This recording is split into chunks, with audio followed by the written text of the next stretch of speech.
Barangay na mismo. Wala na. Ngayon lang pinagbigyan. Dapat Oo. ngayong araw lang ha.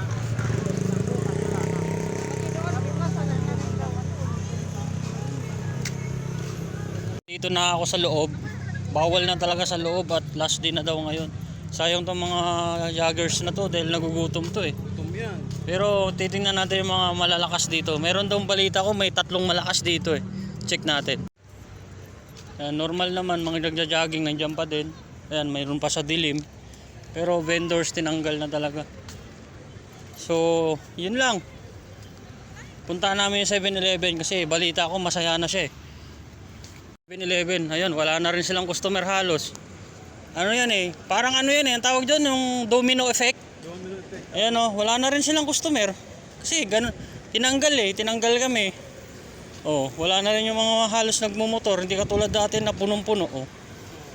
'Di ba? So, Ngayon dapat marami ngayon, di ba? domino effect ang nangyari oh. Oh, tapos ginawa ng parking. Ayan. So ito pala yung gusto nila mangyari. Parking na lang pala ito.